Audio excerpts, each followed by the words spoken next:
ഞാൻ ഒരു കല്യാണക്കുറി യൂസ് ചെയ്തിട്ട് ഇത് ഉണ്ടാക്കിയെന്ന് പറഞ്ഞാൽ നിങ്ങൾ വിശ്വസിക്കും? എന്നാ ഞാൻ കാണിച്ചു തരാം. അതിന് നമ്മുടെ താരായിട്ടുള്ള കല്യാണക്കുറി എടുത്ത് എന്നിട്ട് അത് നമ്മൾ ഇങ്ങനെ വെട്ടിയെടുത്ത് ഒരു റൗണ്ടും കട്ട് ചെയ്തെടുത്ത് അതിന്റെ ചുറ്റും ഈ കാണുന്ന പോലെ തന്നെ ഒട്ടിച്ചു കൊടുക്കാം. ഒട്ടിച്ചു കൊടുത്തിട്ട് ഒന്നിടവിട്ട് സ്ട്രിപ്പുകളായിട്ട് നമ്മളിങ്ങനെ ഇതുപോലെ അതിങ്ങനെ വട്ടം ചുറ്റി കൊടുക്കുക. ഇത്തിരി ബുദ്ധിമുട്ടാണ്, നല്ല ക്ഷമയിൽ ചെയ്താൽ മതി. അങ്ങനെ ചെയ്ത് വരുമ്പോൾ ലാസ്റ്റ് കുറച്ച് പൊങ്ങി നിൽക്കും. നമുക്ക് മടിയാണെന്നുണ്ടെങ്കിൽ എന്നെ പോലെ ഈ കാണുന്ന പോലെ അത് ഒട്ടിച്ചു കൊടുക്കും. കണ്ടോ? അങ്ങനെ ഒട്ടിച്ചു കഴിഞ്ഞപ്പോൾ നമുക്കൊരു കൊട്ട കിട്ടി. എന്നിട്ട് അതിന്റെ പിടിക്ക് വേണ്ടിയിട്ട് വീണ്ടും ഒരു സ്ട്രിപ്പ് ഇതേ നീളത്തിലാക്കിയിട്ട് വട്ടത്തിലാക്കി നമ്മളിങ്ങനെ വെച്ച് ഒട്ടിച്ചു കൊടുക്കുക. പിന്നെ വേണ്ടത് അതിൽ വെക്കാനുള്ള സ്ട്രോബെറീസ്. അത് ഞാൻ ക്ലേ ഉപയോഗിച്ച് മുന്നേ തന്നെ ഉണ്ടാക്കി വെച്ചിട്ടുണ്ടായിരുന്നു. അത് നല്ലോണം പെയിന്റ് അടിച്ചു ഈ കാണുന്ന പോലെ തന്നെ. പിന്നെ അത് കഴിഞ്ഞ് ഒന്ന് വാർണിഷിങ് കൂടി അടിച്ച് കഴിഞ്ഞാൽ പിന്നെ അത് ആരാ സുന്ദര കുട്ടപ്പൻ കുറച്ച് സ്ട്രോബെറീസ് നമുക്ക് കിട്ടിയിട്ടുണ്ട്. അത് കഴിഞ്ഞ് പിന്നെ നമ്മുടെ കൊട്ട അല്ലെങ്കിൽ എന്താ പറയാ, അതിന് ഞാൻ മറന്നുപോയി.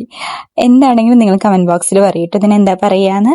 അതിന് നമ്മൾ ഇത്തിരി ടിഷ്യൂ പേപ്പർ ഒക്കെ ഇങ്ങനെ കുത്തി നിറച്ച് വെച്ചിട്ട് അതിന് നമ്മളെല്ലാം ഇങ്ങനെ അടുക്കി പെറുക്കി വെക്കുക. അപ്പോ ഇതുപോലത്തെ ഉള്ള വെറൈറ്റി ക്രാഫ്റ്റിനായിട്ട് സബ്സ്ക്രൈബ് ചെയ്യാനും വീഡിയോ ഇഷ്ടമായ ലൈക്ക് ചെയ്യാനും മറക്കരുത് കേട്ടോ.